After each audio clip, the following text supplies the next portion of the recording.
이제 우리 함께 하나님의 말씀 보시겠습니다. 오늘 우리에게 주신 하나님의 말씀은 신약 성경 마태복음 제7장입니다. 마태복음 7장 21절에서 23절까지 말씀 함께 보시겠습니다. 제가 가지고 있는 성경책에는 신약 성경 제10페이지에 있습니다. 마태복음 7장 21절로 23절까지 말씀.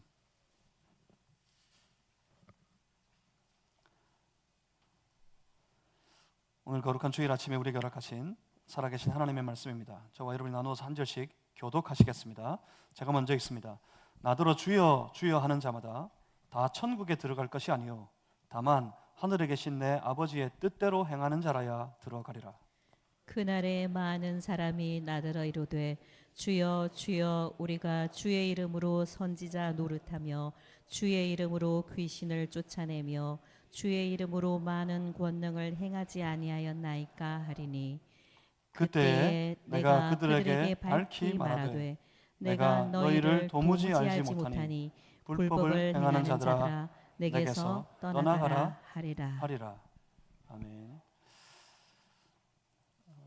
마태복음 7장 21절에서 23절 말씀 가지고 하나님과의 관계에 집중하라 하는 제목으로 함께 하나님 말씀 나누겠습니다. 제가 잠시 기도하고 함께 말씀 받습니다. 지금도 여전히 살아계시고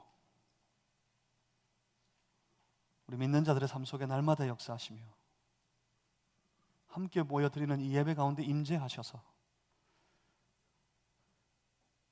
당신의 그 선하시고 거룩하시고 온전하신 뜻을 이 말씀으로 나타내시는 하나님께 감사합니다. 주여, 거룩한 임재 앞에서 우리에게 주시는 이 말씀을 받고 주의 거룩한 백성들이 하나님의 뜻을 알고 이 마지막 참으로 환난의 시대 가운데 그 말씀을 따라 그 말씀을 이루며 주의 뜻을 나타내며 살아가는 신실한 주의 백성들이 다 되게 하여 주시옵소서. 성령님 도와주시옵소서. 성령님 우리 안에 충만하여 주시옵소서. 예수 그리스도 이름으로 기도하옵나이다. 아멘. 제가 예수를 믿고 지금까지 이런 날은 없었던 것 같습니다. 이런 때는 처음인 것 같습니다. 오늘 10월 27일 어쩌면 한국 교회 역사에 중요한 이정표가 될 그런 날이 될지도 모르겠습니다. 한국 교회가 다 함께 모여서 하나님 앞에 이 주일에 예배를 드리기로 선포하고 전국 각처에서 모든 교회와 성도들이 지금 저 서울로 동시에 지금 집결하고 있습니다.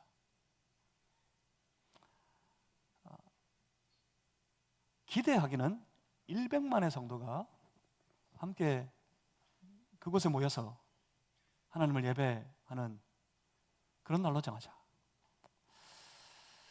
온 교회가 함께 모여서 함께 예배 드리는 것이 얼마나 감격스럽고 얼마나 감사한 일일 것 같습니까? 그런데 지금 한국 교회는 이 일을 기대하는 마음으로 설레이는 심정으로 그곳에 달려가고 있는 것이 아닙니다. 다 함께 모여서 하나님 앞에 함께 우리의 마음을 올려드리면서 함께 예배 드리자 하고 선포하게 될 때까지 이 땅에 드리워진 어두운 그림자가 사실은 우리 교회들과 우리 성도들의 마음을 무척이나 무겁게 하고 있습니다. 오늘 아침에 일찍 이제 우리 교회에서도 차가 한 대 지금 서울로 일찍 출발했고 지금 한참 열심히 달려가고 있는 중일 겁니다. 전국에서 약 4,500여 대의 버스가 지금 서울로 달려가고 있습니다. 이 영남권에만 해도 1,500대 정도의 버스가 지금 서울로 가고 있답니다. 그럴 수밖에 없는 이 상황, 이 상황을 한번 돌아봅니다. 지금의 형편들을 돌아보면 단순히 그것만 문제가 아니에요. 동성연애, 그리고 동성 간의 결혼, 이 동성 간의 결혼이 인정되는지 여부는 나중에 거기까지 발전할 겁니다. 동성 간에 결혼한 부부가 자녀를 입양할 수 있는 것, 거기에 이렇게까지 완벽하게 왜곡된 가정을 이루는 데까지 아마 발전해 갈 겁니다. 지금 이슈가 되어 있는 건 그 동성 간에 서로 동거자가 의료보험 피부양권의 자격을 인정해 줄 것에 대한 대법원의 판결이 내려진 것. 그래서 사실상 사실혼의 관계를 인정하게 된 지금 형편의 이 상황. 이 상황들이 우리를 무겁게 하는데 그건 단순히 이것만의 문제가 아닙니다. 지금 이 시대를 돌아보면 점점 더 반기독교적인 문화가 이 사회 속에, 이 시대 속에 아주 팽배해져 가고 있는 것, 그것이 문제입니다. 그래서 더 문제가 되는 것은 이 반기독교적인 문화가 이 사회에 아주 팽배해져 가고 있는 상황 속에서 우리는 우리의 온전한 신앙을 보수하고 지켜나가기가 점점 더 어려워져 가고 있다는 사실입니다. 이게 문제입니다. 우리의 신앙을 지켜나가기가 참으로 어려운 시절을 우리는 이제 살아가고 있습니다. 마음껏 우리의 신앙을 세상을 향해 외치거나 주장하거나 선포하지도 못합니다. 말씀 안에서 우리가 주신 마음들을 마음껏 나가서 전하고 외치지도 못합니다. 신앙을 지키는 것 자체가 참으로 어려운 시절이 되었단 말입니다. 말 그대로 그런 생각이 듭니다. 어쩌면 지금 이와 같은 시대의 형편이 그 마지막에 때 말씀하시는 그 대환란의 시절에 이미 접어들어 버린 것 아닐까.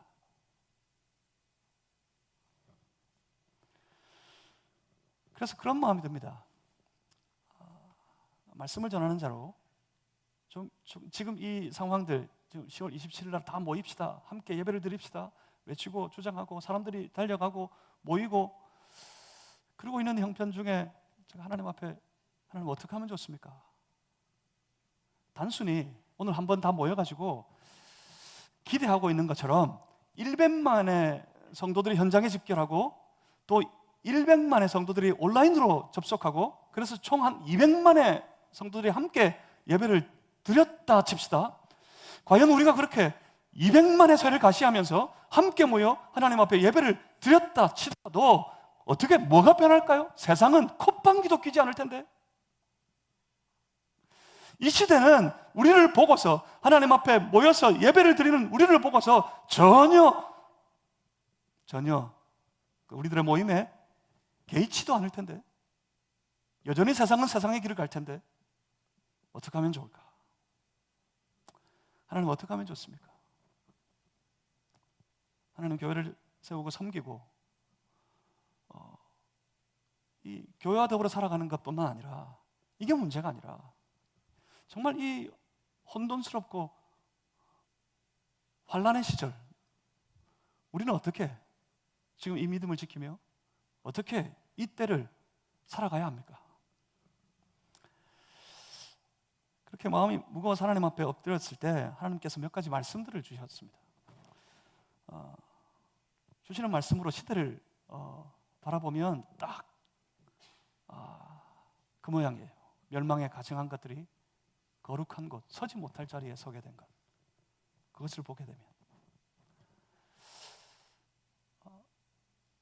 또 하나님은 말씀하십니다. 사람들이 어리석어서 하나님이 없다 하도다. 그런데 그때 하나님은 땅을 굽어 살펴보신답니다. 땅을 굽어 살펴보셔서 이때 과연 저 사람들 중에 나를, 하나님을 찾는 자가 있는가 하여 굽어 살펴보았더니 그렇게 말씀하십니다. 없더라. 한 사람도 없더라.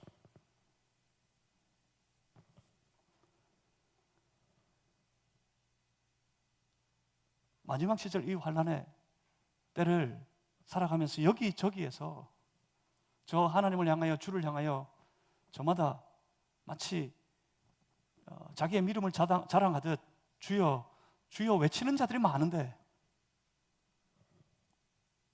많은 이들이 주의 이름으로 선지자 노릇도 하고 귀신도 쫓아내고 기이한 권능을 행하고 그렇게 살겠지만 마지막에 말씀하시기를 도무지 나는 너희를 모른다. 내게서 떠나가라.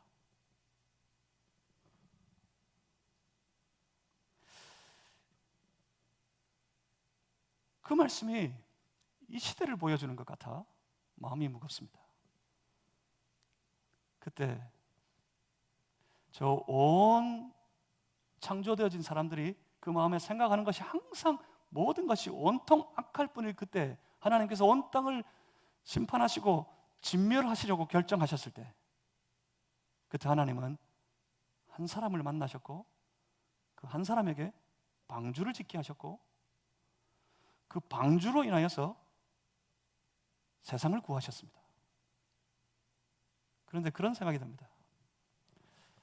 지금은 그 방주가 어디 있을까? 지금은 도대체 어디에 방주가 있나?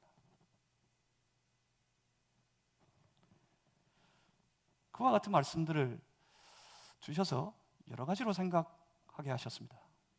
그래서 그 말씀들을 지난 금요일에도 같이 저녁에 함께 나누었고, 오늘도, 그리고 오늘 오후에 이렇게까지 하나씩 함께 나누고, 하나님 앞에서 우리가 이 마지막 때를 어떻게 살아야 할 것인지를 돌아보고 생각하는 그런 기회를 좀 가졌으면 좋겠습니다. 이 혼돈과 환난의 때를 지나서 우리는 결국 승리해야 될 자들입니다. 이 환난의 시절을 다 거쳐 결국 승리하여서 기쁨으로 다시 오신 주님을 만나야 될 사람들입니다. 그렇게 살려면 그 승리의 삶을, 이 환난의 시절, 이 혼돈스러운 시절에 그 승리의 삶을 살아가려면 우리는 어떻게 해야 합니까? 결국 그 길은 다른 데 있지 않습니다. 결국 그 길은 오직 우리가 어떤 신앙을 가지고 지금 이때를 생활하며 살아가느냐, 거기에 달려 있습니다. 결국 관건은 신앙입니다. 신앙적으로 별 느낌이 없이 이 시절을 살아갈 수도 있을 겁니다. 전혀 아무런 부대낌도 없이, 전혀 아무런 문제도 느껴지지 않은 채 그저 이 시절을 덤덤하게 살아가는 그런 신앙의 사람들도 있을 수 있을 겁니다. 영적인 문제, 신앙의 문제, 그와 같은 것을 별로 신경 쓰지 않고 교회 와서는 적당히 교회에 맞추어서, 그리고 저 세상의 생활에 나아가서는 거기에 또 맞추어서 적당히 생활하면 그러면 될 테니까요. 하지만 이제 임박해 보이는 것처럼 우리 주 예수 그리스도께서 다시 오셔서 우리가 그 주님 앞에 서게 되었을 때를 생각하면 그때에는 전혀 어떤 누구도 그 예수님 앞에 핑계하지 못할 겁니다. 물론 주님 다시 오시는 그 일, 주님 다시 오시는 그 일이 아주 막연하게만 느껴지고 그냥 성경 속에만 있는 신화처럼 예수님 다시 오신다? 성경이 말하는, 그냥 성경을 들어서 설교하는 그 설교 속에만 있는, 성경 속에만 있는 그런 막연한 사실로 느껴지거나, 아니면 예수님 다시 오시는 것조차도 별 대수롭지 않은 일, 그런 일처럼 여겨지는 그런 사람들에게는 이것도 별 큰 문제가 아닐 겁니다. 그런데 만약 주님 앞에 다시 서게 될 그날이 너무나도 분명하고 확실하게 느껴지는 사람들, 그래서 매일 그날을, 다시 오실 주님 만나는 그날을 준비하며 살아가는 신앙의 사람들에게는 지금 이것이 너무나도 심각하고 중요한 문제일 것입니다. 결국 승리하는 관건은 영적인 자신의 삶을 돌아보는 데 있습니다. 매일 깨어서 내 삶의 현장, 생활의 현장에서 신앙의 삶을 지금보다는 더 깊이 영적으로 살아가려 애쓰는 삶, 그런 삶이 이 마지막 시절을 이기고 승리하는 신앙의 사람이 될 수 있을 것입니다. 그것은 마치 이것과 같습니다. 며칠 전에 저 경북 문경에서 한 목회자 수련회가 있어서 제가 참여했던 적이 있습니다.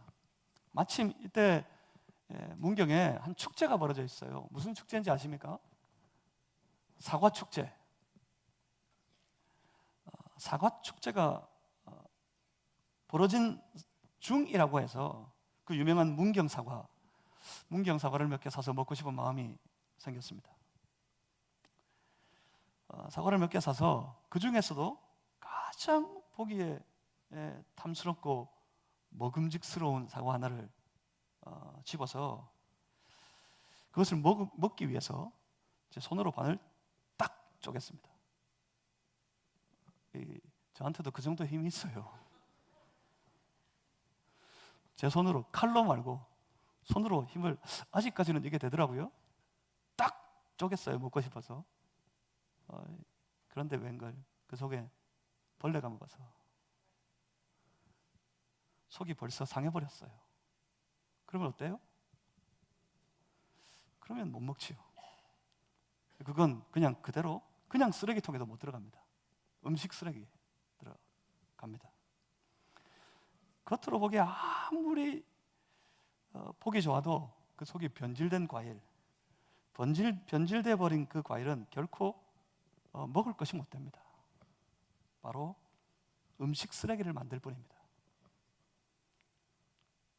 돌아보면 때때로 분명히 그 모양이 하나님의 사람들, 하나님의 백성들인데 그 하나님의 백성들 중에 하나님의 근심이 되는 이들이 있습니다. 하나님의 근심이 되고 하나님의 기쁨이 아니라 하나님 마음의 아픔이 되는 그런 때가 있습니다. 그래서 그들이 하나님의 무서운 진노를 겪고 재앙을 만나게 되는 때, 그런 때가 있어요. 여러분 성경을 보십시오. 얼마나 많은 경우가 그런지 모릅니다. 그런데 하나님께서 무서운 진노를 바라시고 큰 재앙을 내리실 때 그 모든 경우들을 성경을 통해 가만히 보십시오. 그 경우들은 전부 다 외적인 어떤 모습 때문이 아닙니다. 저들이 바치는 재물이 너무 갑자기 적어졌다거나 그들의 재물이 턱없이 하나님께 드리기에 모자란 것이라거나 백성들이 하나님께 드릴 제사를 빼먹어서 그 제사의 횟수가 점점 많이 줄어들어 버렸다거나 아니면 저들이 율법을 지키는 일에 그 일에 대한 열심이 다 떨어져 버려서 그래서 이 모양 저 모양 그 모양을 따져볼 때 이리저리 재어보니까 그들이 하나님 앞에서 그들의 삶의 기준이 영 모자라 보이게 되어져서 하나님께서 그들을 향하여 진노하시는 것, 그런 것이 아니더란 말입니다. 여러분 구약성경 이사야서 1장 11절 말씀을 한번 보십시오. 우리 한번 찾아보겠습니다. 구약성경입니다. 구약성경 968페이지 이사야서 1장 11절의 말씀입니다. 한번 이 말씀을 조심스럽게 한번 같이 읽어보겠습니다. 이사야서 1장 11절 말씀을 같이 함께 화면을 보셔도 되겠습니다. 같이 읽겠습니다. 시작. 여호와께서 말씀하시되 너희의 무수한 재물이 내게 무엇이 유익하뇨? 나는 순양의 번제와 살진 짐승의 기름에 배불렀고 나는 수송아지나 어린 양이나 순염소의 피를 기뻐하지 아니하노라. 하나님이 그들이 무수히 바치는 제물로 인하여서 이미 배가 부르다 하십니다. 그들이 바치는 그 제물, 어린 양이나 순염소의 피를 기뻐하시지 않는다 하십니다. 드려지고 있어요. 수없이 수많은 제물을 바쳐서 하나님 앞에 제사가 여전히 드려지고 있어요. 하는데 하나님이 기쁘지 않아요. 그리고 구약 성경 제일 마지막 성경인 말라기서 1장 10절에 가보시면 급기야 하나님께서 이렇게 말씀하십니다. 만군의 여호와가 이르노라. 너희가 내 제단 위에 헛되이 불사르지 못하게 하기 위하여 너희 중에 성전문을 닫을 자가 있었으면 좋겠도다. 끊임없이 드려지는 제사, 그 제사가 하나님이 기뻐하시든지 말든지 그와 같은 것에는 전혀 상관하지 아니하고 그냥 습관처럼 전통처럼 계속해서 드리는 그 제사, 하나님은 그 제사를 더 이상 기뻐하시지 아니하십니다. 저 구약의 백성들은 그 율법에 대한 열심이었습니다. 그 율법을 지키기 위해, 더 온전히 지키기 위해 그 율법에 대한 열심으로 아주 방대한 분량의 전통까지 만들었습니다. 그 전통이 신약의 시절까지 다 이어져서 신약의 시절 그 율법에 열심히 했던 바리새인들, 서기관들, 저 제사장 무리들은 철저하게 그 전통을 지키며 살았습니다. 철저하게 율법을 지키기 위해서 그 전통을 따랐습니다. 어디에까지, 어떻게까지 했습니까? 그 전통으로 비추어 보니까, 그 율법의 전통을 지켜나가는 삶으로 비추어 보니까 전부 모자라요. 심지어 예수님도 모자라요. 그래서 그들은 그 율법의 전통을 가지고 예수님도, 모든 율법의 주인이 되신 예수님도 책망하는 그런 사람이 되어버렸습니다. 그만큼 열심이었단 말입니다. 율법을 지키기에. 그러면 하나님이 저들을 칭찬하셔야 하지 않겠습니까? 그런데 칭찬하시기는커녕 하나님 저들을 무섭게 책망하셨습니다. 그러니까 결국 하나님께서 그 백성들에게 진노하시는 이유는 단순히 제사를 드리는 것, 제물을 바치는 것, 전통을 지키는 것, 그와 같은 것들의 외적인 조건이나 신앙의 모양 때문이 아니었던 것입니다.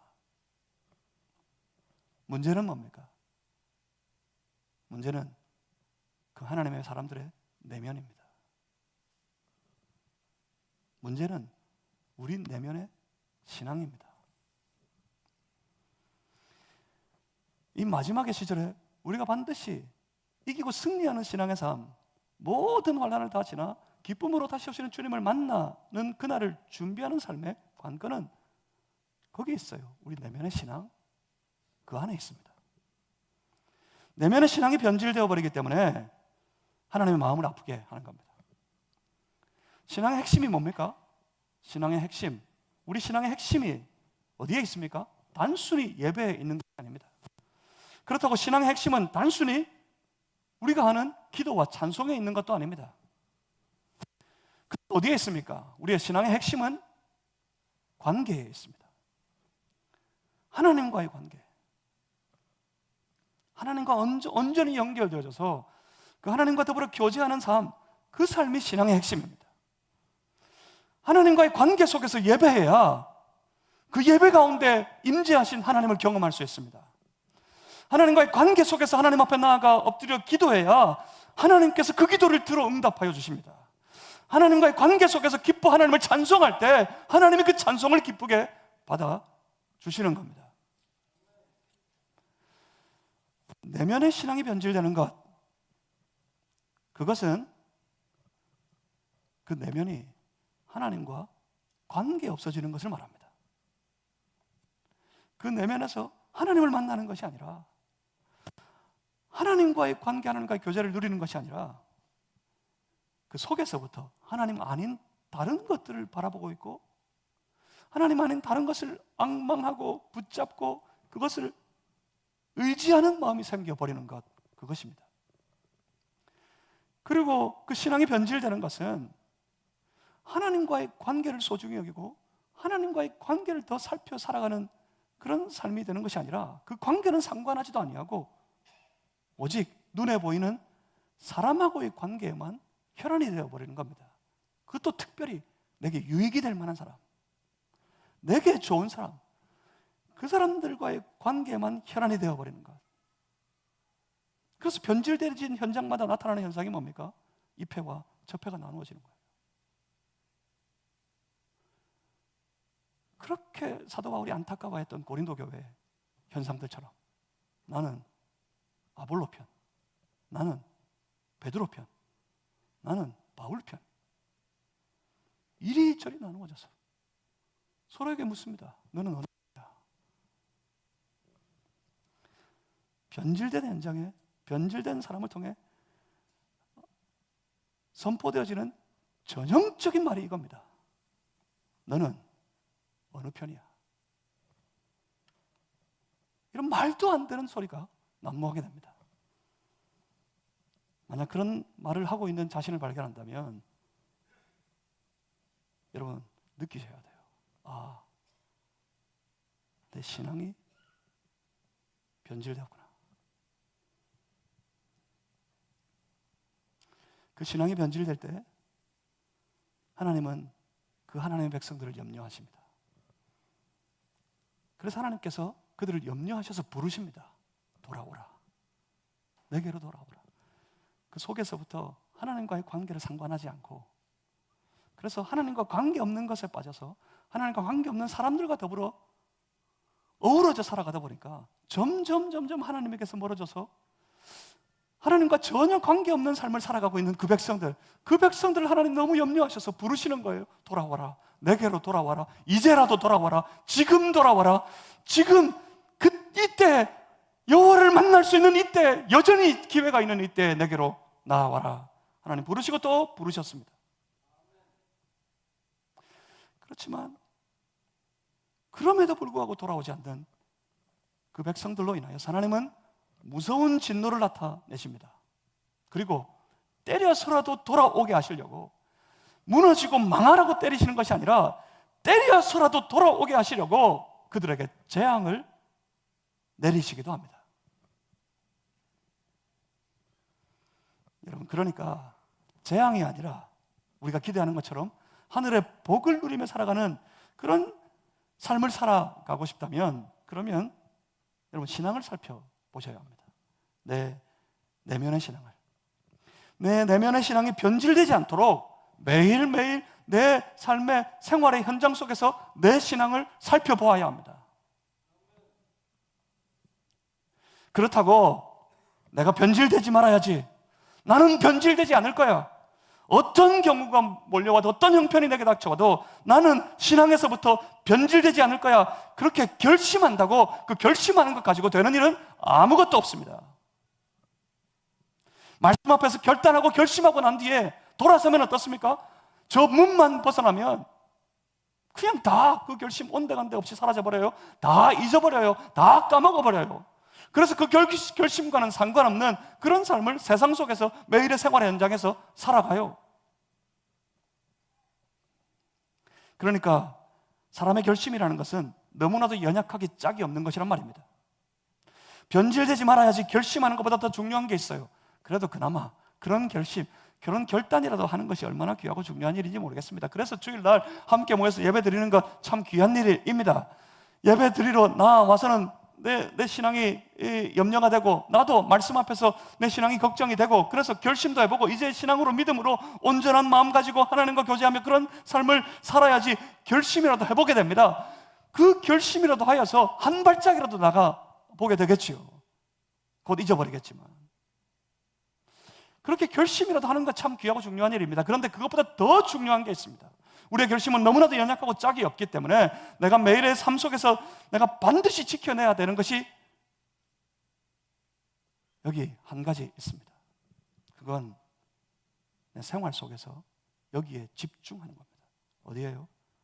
하나님과의 관계에 집중하는 겁니다. 예배를 드릴 때 하나님과의 관계에 집중하는 겁니다.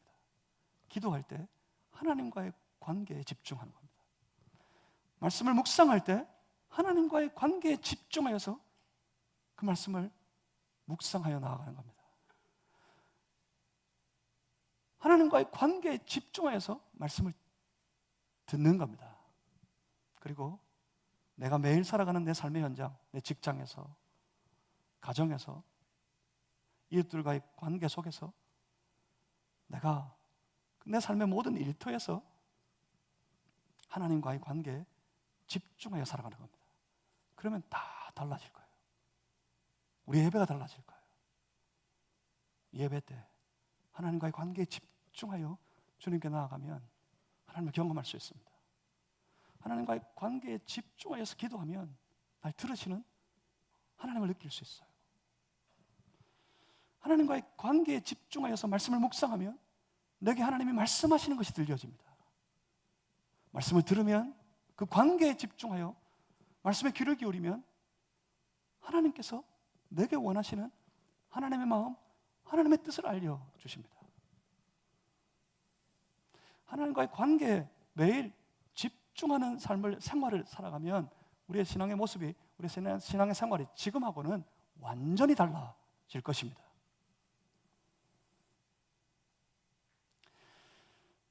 마지막 때에는 이와 같이 신앙이 변질되지 않는 것, 이것만이 관건입니다. 이것만이 우리로 이기고 승리하게 만듭니다.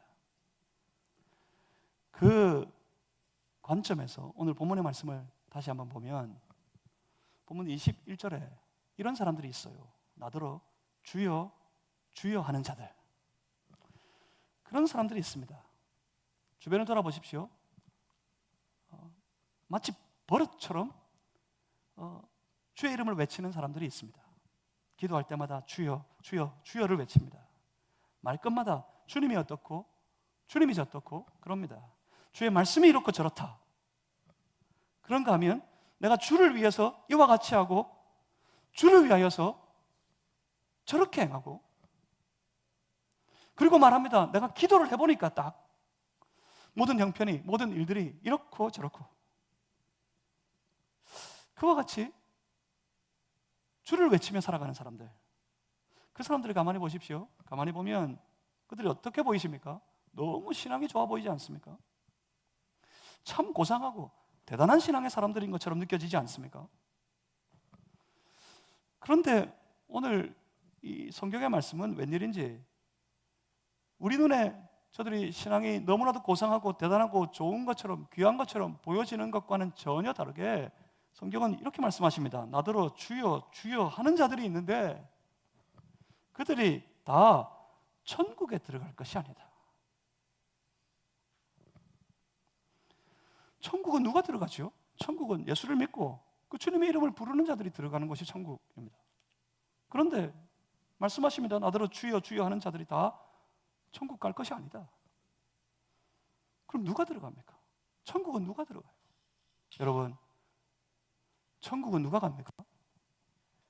천국은 우리가 죽어서 갈 영원한 천국조차도 누가 가느냐 하면 오늘 살아있을 때 천국을 누리는 사람들이 죽어서도 천국 가는 거예요.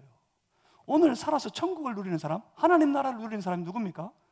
예수님을 믿고 그 예수님을 영접하여 내 안에 모시어드리고 내 모든 삶의 주권을 주님께 내어드려서 주님이 내 인생을 다스리시고 내 삶을 통치하시고 나는 그 주님과 더불어 교제하며 그 주님과의 관계 속에서 매일매일을 살아가는 삶, 그 삶이 하나님 나라예요. 그 삶이 천국이에요. 오늘 하나님과 교제하는 삶을 살아가는 사람이 죽어서도 영원토록 하나님과 교제하는 그 영원한 천국으로 들어가게 되는 것입니다. 21절 시작하면서 말씀하시는 것처럼 나더러 주여 주여 하는 자들이 다 천국 가는 것이 아니다. 그 말씀은 결국 그거겠지요. 나더러 주여 주여 부르는 자들이 다 나와 더불어 깊은 교제 속에 그 교제를 누리며 살아가는 사람들이 아니다. 결국 이런 말이겠지요. 나더러 주여 주여 하는 사람들이라고 그들이 다 주 예수를 믿는 사람들이 아니다. 그렇게 외치는 말씀으로 들려집니다. 그러면 누가 천국 들어갑니까? 천국 들어갈 백성, 하나님과 그 내면에서부터 깊이 교제하는 사람들의 삶의 모습은 도대체 어떤 사람들입니까? 그들이 누구길래 그들이 천국 갑니까? 본문 21절은 계속해서 이렇게 말씀하십니다. 다만 하늘에 계신 내 아버지의 뜻대로 행하는 자라야 들어가리라고 주님이 선포하십니다. 내 아버지의 뜻대로 행하는 자, 여기에 힌트가 있습니다. 여기서 보십시오. 먼저 하나님과 교제하는 사람, 그 속에서부터, 내면에서부터 하나님과의 관계 속에 그 예수 그리스도가 통치하시는 삶을 살아가며 그 관계, 그 교제의 기쁨 속에 살아가는 사람, 그 사람들은 어떤 사람들입니까? 제일 먼저 그 사람들은 하나님의 뜻을 아는 사람들입니다. 알아야 행할 거 아닙니까? 하나님의 뜻을 아는 사람들입니다. 하나님과의 교제가 끊어진 사람은 하나님의 마음 따위는 알고 싶어 하지 않습니다. 자기 마음만 중요하지. 하나님의 마음과 하나님의 뜻을 아는 건 별로 중요한 문제가 아닙니다. 내 마음 알아주기를 하나님조차도 내 마음을 알아주셔야 되는 분으로 여겨져요. 그래서 원망합니다. 어느 때 원망합니까? 하나님이 내 마음을 몰라주셔. 하나님이 내 마음을 알아서 내가 필요한 때 내 마음이 원하는 것들을 여기저기서 척척 이루어 주셔야 되건만, 하나님도 내 마음 몰라. 하나님이 내 마음을 알아주시지 않아. 그래서 이루어 주시지 않아. 그래서 들어주시지 않아. 그래서 하나님께 원망합니다. 왜 원망해요? 하나님이 내 마음을 모르니까 원망하는 거예요. 내 뜻이 이루어지지 않아서, 내 뜻이 관철되지 않아서 하나님께 불평하는 겁니다. 그러면서 신경 쓰지 않아요. 뭐예요? 하나님의 마음 같은 거, 하나님의 뜻 같은 거에는 신경 쓰지 않아요. 처음부터 내 신앙에 그런 거 중요하지 않았어요. 신앙이 중요한 건 내가 원하는 것을 내가 원하는 때에 내가 마음껏 얻으면서 그것 가지고 나는 복받은 인생이라 자랑하면서 살고 싶었던 거, 그것밖에 없어요. 하나님과의 교제가 없으면 하나님 마음, 하나님 뜻, 그거 알고 싶지 않습니다. 그렇지만 하나님과의 깊은 교제 가운데 있는 사람들은 하나님의 마음을 먼저 구합니다. 물론 있지요. 내 욕망이 있고 내 욕심도 있고 내 생각도 있고 내가 이루고 싶은 내 뜻이 있어요. 그렇지만 그것을 앞세우려 하지 않습니다. 하나님 앞에서, 내가 교제하는 하나님 앞에서 그와 같은 것들을 앞세우고 싶지 않아요. 그저 하나님 마음을 알고 싶어 합니다. 하나님의 뜻을 구합니다. 하나님의 마음을 먼저 알고 싶고 하나님의 뜻을 기꺼이 들어서 하나님의 마음과 그 마음으로 내게 나타내신 하나님의 뜻, 거기에 순종하고 따르려고 하는 마음이 하나님과 교제하며 살아가는 사람들의 마음입니다. 하나님의 뜻은 우리에게 알려집니다. 무엇으로 알려집니까? 그것밖에 없어요. 말씀밖에는. 하나님의 말씀으로 우리에게 알려주십니다. 그래서 하나님과 교제하는 사람은 날마다 주야로 주의 말씀을 묵상하고 그 묵상을 즐거워합니다. 시편 1편의 말씀처럼. 하나님과 교제하는 사람은 하나님과 교제하며 하나님 마음을 알아가는 길이 이 말씀 가운데 있기 때문에, 말씀 속에밖에 없기 때문에 말씀으로 깊이 들어가요. 말씀을 묵상하고 주님의 뜻을 구하고 그것을 즐거워합니다. 말씀 묵상해야 합니다. 말씀 묵상은 단순히 성경 읽기하고 틀린 작업입니다. 성경 읽기는 자체 지식을 충족시키기 쉽습니다. 하지만 말씀 묵상은 하나님의 마음을 들어가는 과정입니다. 그래서 말씀 묵상은 반드시 기도와 함께 갑니다. 말씀 묵상은 반드시 기도로 이어지게 되어 있습니다. 말씀을 묵상할 때 나를 향하신 하나님 마음 알려주시기를 구하면서 하나님 앞에 기도합니다. 이 말씀을 통해서 내가 하나님의 마음을 알고 나를 향하신 하나님의 뜻을 구하면서 하나님 앞에 엎드립니다. 그런 마음으로 하나님 앞에 나아가면, 하나님 말씀 앞에 나아가면 하나님이 알려주십니다. 하나님이 나로 확신하게 하십니다. 하나님의 마음이 어디에 있는지, 하나님의 뜻이 무엇인지 우리가 알려주십니다.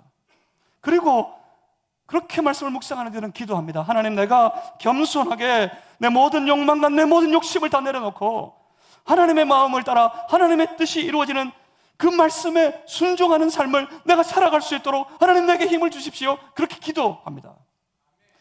그 말씀 묵상과 기도를 통해 성도는 하나님 마음을 알아가고 하나님의 뜻을 행하는 삶으로 변화되어져 가는 겁니다. 그래서 말씀하셨어요. 내 아버지의 뜻대로 행하는 자, 그들이 영원한 하나님의 나라로 나아가게 될 것이다. 그렇게 말씀하시는 겁니다. 하나님과 교제와 그 관계 속에서 말씀을 묵상하고 기도함으로 하나님의 뜻을 개인적으로 다 알게 되면 그 사람은 반드시 그 말씀에, 그 하나님의 뜻에 순종하여 행하고 싶어집니다. 행하려고 하게 됩니다. 물론 순종한다고 매번 하나님 말씀에, 내게 주신 하나님 말씀에 내가 순종하여 살아간다고 해서 내 모든 삶이 풍성한 그 말씀의 열매를 맺으며 살아가는 것은 아닙니다. 어떤 때는요, 그 말씀에 순종하며 살아가려고 내가 하나님과의 관계에 집중해서 매일 주의 뜻을 행하는 삶을 살아가려고 애를 쓰지만 어떤 때는 실수도 합니다. 어떤 때는 아무리 행하여 봐도 영 부족한 자신을 발견하게 됩니다. 그리고 어떤 경우에는 주의 말씀에 순종하여서 이만한 열매를 기대하면서 행하는데 그럼에도 불구하고 그 말씀대로 행해 보았지만 간신히 요만큼 내가 봐도 너무나도 미약하기 짝이 없는 만큼 그만큼의 열매를 이루어 내기도 합니다. 그렇지만 거기서 좌절하지 않습니다. 실수하더라도 영 부족한 자신을 발견하더라도 영 부족한 열매를 오늘 맺으며 살았다 할지라도 거기서 낙심하거나 거기서 만족하거나 하지 않습니다. 점점 더 온전한 데 나아가려고 애를 씁니다. 더 주의 말씀을 묵상하여 그 말씀의 뜻을 이루며 살아가려고, 말씀을 행하려고 점점 더 성실하게 믿음의 삶을 살아가려고 합니다. 하나님이 그걸 기뻐하시는 거예요.